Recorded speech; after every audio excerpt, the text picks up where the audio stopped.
వచ్చి పడింది అక్కడికి వైజాగ్లో. ఒక భారీ సినిమా తరహాలో సినిమా ఫక్కీలో అది బయటకు వచ్చింది, పట్టుబడింది. CBI central intelligence central government చెందిన సిబిఐ దాన్ని పట్టుకుంది. ఓ పక్క అది జరుగుతుంటే అసలు వీళ్ళు పెట్టి వాళ్ళు చేస్తున్న ఆరోపణలు పైత్యం ఎక్కడికి పోతుందంటే, సరే సోషల్ మీడియాలో ఎవడో కింద లేయర్లలో ఉండేవాళ్ళు ఏదో చేస్తే ఉంటే పార్టీ అధ్యక్షుడు, ఆ పార్టీ వాళ్ళు పెట్టిన జాతీయ ప్రధాన కార్యదర్శి అతని కొడుకు లోకేష్, వాళ్ళు కూడా ట్వీట్లు పెట్టడం. అసలు చంద్రబాబు నాయుడు ఆయన ముఖ్యమంత్రిగా పనిచేశాడు రాష్ట్రానికి, ఇంతకుముందు చేశాడు, ఈ రాష్ట్రానికి మళ్ళీ కావాలని పగటికెళ్ళాలి అంటున్నాడు. అతని కొడుకు ఫ్యూచర్లో ఎప్పుడన్నా అయిపోతానేమో అని అతను పగటికెళ్ళాలి అంటున్నాడు. ఆ బుద్ధి అన్నా ఉండాలి, కొంత ఇంగితం ఉండాలి కదా. ఏం మాట్లాడుతున్నాము, ఏ స్థాయి వ్యక్తులము, మాట్లాడే ముందు మా స్థాయి కన్నా ఇది సరిపోతుందా, ఫ్యాక్ట్స్ ఏంటి, ఫ్యాక్ట్స్ లేదు మాట్లాడకూడదు అనే కనీస జ్ఞానం, కనీసం ఇంగితం అన్నా ఉండాలిగా. ఇప్పుడు దానికి రిప్లై మేము ఎక్స్ప్లెనేషన్ లాగా ఇచ్చుకోవాలి.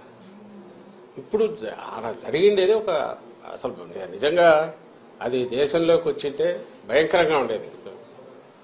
లక్కీగా ఇంటి రావడము పట్టుకోవడం అనేది ఒక పెద్ద రిలీఫ్, స్టేట్కే కాదు దేశానికి కూడా. అంత భారీ ఎత్తున వచ్చిందంటే అది ఎక్కడికి టార్గెట్ పెట్టుకున్నారో, ఎవరు పెట్టుకున్నారో అని అనుకుంటే, ఇప్పుడు వీళ్ళే అరిచే అరుపులు చూస్తుంటే వీళ్ళే ఉన్నారేమో అనిపిస్తుంది. అట్లాగా కంపెనీల్లో ఎవరున్నారని తెలిస్తే అంతా ఈ కుటుంబాల దగ్గరగా ఉండేవాళ్ళు, బంధువులు. సాక్షాత్తు ఈమె చంద్రబాబు నాయుడు వదిన, ఇప్పుడు BJP state president Purandeswari, NT Rama Rao గారి కుమార్తె, ఆమె కొడుకు ఒక కంపెనీ, దాంట్లో కంపెనీలో ఉన్నాడు. ఆమె వియ్యంకుడు ఆ కంపెనీలోనే పార్ట్నర్ అనుకున్నారు. వాళ్ళు ప్రమోట్ చేసిన కంపెనీనే తర్వాత డివైడ్ అయ్యింది, ఒక్కొక్కరు ఒక యాక్టివిటీ చూసుకుంటున్నారు. బయటకు వచ్చి మేము అటాక్ చేసి వీడు సంజయ్ శివాల్ వాళ్ళు టీడీపీ వాళ్ళు అట్లాంటి వాళ్ళు ఉల్టా ముందే అందుకొని హడావుడిగా రాత్రి నుంచి పొద్దున్న నుంచి ఉదరగొడుతున్నారు. ఇప్పుడు ఇది కాదు, ప్రతి దాంట్లోనూ వాళ్ళు అలాగే చేస్తున్నారు ఫస్ట్ నుంచి ఇప్పటి వరకు. ఇది మళ్ళీ ఎన్నికలకు పోతున్న సమయంలో దీన్ని తీసుకొచ్చేసి మా మీద బండ వేస్తే మేము ఇది చేయాలి. ఇది ఖచ్చితంగా మేము అనుమానించేది, ఇది ఒక పెద్ద రిలీఫ్ దొరకడం అనేది. అదే గన ఊహించలేకపోతున్నాం, అది గన తప్పించుకొని బయటకు వచ్చింటే ఇది ఖచ్చితంగా టీడీపీకి సంబంధించిన నాయకుల రోల్ ఉందని గట్టిగా అనుమానిస్తున్నాం. మామూలుగా అయితే రిలీఫ్ ఫీల్ అయ్యేవాళ్ళం, అయితే వాళ్ళ ఉలికిపాటు చూస్తుంటే, వాళ్ళు దాన్ని తెచ్చి మా మీద వేయాలని చూస్తుంటే, ప్రభుత్వం మీద వేయాలని చూస్తుంటే, వైఎస్ఆర్ కాంగ్రెస్ పార్టీ మీద నింద వేయాలని చూస్తుంటే ఇప్పుడు అనిపిస్తుంది వీళ్ళు తప్పించుకోవడానికే మా మీద నింద వేస్తున్నారని. దీని వెనక ఖచ్చితంగా చంద్రబాబు నాయుడు, ఆయన కొడుకు, ఆయన వదిన పురంధేశ్వరి, వాళ్లకు సంబంధించిన వాళ్ళు, ఆ గ్యాంగ్ ఎవరో ఉన్నారనేది గట్టిగా అనుమానిస్తున్నాం. ఆ మేరకు కన్సర్న్డ్ ఏజెన్సీస్ కూడా మేము పిటిషన్లు పెడుతున్నాం. ఐ థింక్ సిబిఐ యాంగిల్లో కూడా చూడాలని మేము భావిస్తున్నాం. సార్ అంటే ఈరోజు డ్రగ్ కేసు, టెస్ట్ కేసు చూస్తా ఉంటే టీడీపీ వాళ్ళతో లింక్ అప్ అయిన ఫోటోలన్నీ కూడా బయటకు వచ్చినాయి.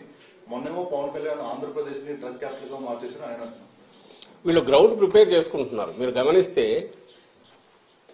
డ్రగ్ రిలేటెడ్ గంజాయి, మన స్టేట్ లో అంటే గంజాయి మెయిన్, దాని మీదనే ఉండేవాళ్ళు. ఇంతకుముందు టోకెన్ గా ఎప్పుడన్నా జరిగేవి, నామకా వస్తే దాడులు జరుగుతుండేవి, తగలబెట్టేవాళ్ళు. మీరు గమనిస్తే ఉమ్మడి స్టేట్ లో అట్లాగే ఉండేది.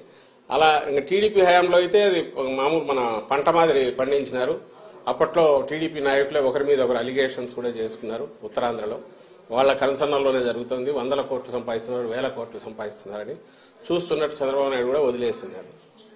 ఈ మా గవర్నమెంట్ వచ్చాక, జగన్మోహన్ రెడ్డి గారి గవర్నమెంట్ వచ్చాకనే నాట్ ఓన్లీ ఆ సాగును ధ్వంసం చేయడమే కాకుండా ప్రత్యామ్నాయ జీవనోపాధి కూడా కల్పించి అట్రాక్టివ్, ఆకర్షణీయమైంది. ఎందుకంటే దాంట్లో వచ్చే తక్కువ కష్టానికి ఎక్కువ ఫలితం వస్తుంది కాబట్టి దానికే అలవాటు పడి ఇంకా వేరే వైపు చూడని అటు ఆ ప్రాంతం ప్రజలందరికీ కూడా, అందులో సరిహద్దు ప్రాంతంలో ఉండే వాళ్ళందరికీ ప్రత్యామ్నాయ పంటలు చూపించింది మా ప్రభుత్వం. దానికోసం సెంట్రల్ గవర్నమెంట్ కూడా, హోమ్ డిపార్ట్మెంట్ కూడా ప్రైజ్ చేసింది. ఏపీ నెంబర్ 1 నిలబడింది. ఏది ఈ ఆపరేషన్ పరివర్తనని, ఆపరేషన్ నవోదయం అని. ఎవరైతే ఈ సాగు మీద డిపెండ్ అయిన ప్రజలు కానీ, బార్డర్ వీళ్ళు కానీ దానికి అలవాటు పడిన వాళ్ళను దాని నుంచి మళ్లించడంలో ఏపీ నెంబర్ 1 అనేది నిలబడింది. దానికోసం ఎస్సీబీ అదే పని మీద ఉంది. ఎస్సీబీ పెట్టిన తర్వాత 11,000, 12,000 ఎకరాల్లో సాగును ధ్వంసం చేశారు. అంతటితో మళ్లీ వాళ్ళు దాని వైపు పోకుండా different crops, alternative crops, remunerative క్రాప్స్ను అక్కడ ప్రమోట్ చేసి వాళ్లకు జీవనోపాధి కల్పించి అది కన్సిస్టెంట్గా నడుస్తుంది. ఉక్కుపాదం అంటే రియల్ సెన్స్లో మోపడమే కాకుండా ఆ ప్రజలు మళ్ళీ సర్వైవ్ అయి బాగా ఎదగడానికి అవసరమైన ఏర్పాట్లు కూడా చేసింది ఈ ప్రభుత్వం. అలాగే ఈ కంపెనీ ఏది చెప్తున్నారో ఆ కంపెనీ ఏదో తప్పుడు పనులు చేస్తే యాక్షన్ తీసుకుంది ఈ ప్రభుత్వం, మా జగన్మోహన్ రెడ్డి గారి ప్రభుత్వం, వైఎస్ఆర్సీపీ ప్రభుత్వం. ఇప్పుడు ఇంపోర్ట్ చేసుకున్నారు, డ్రగ్ ఇంపోర్ట్ చేసుకున్నారు, డ్రగ్స్ దొరికి ఆయన కంటైనర్కి సంబంధించిన కంపెనీ.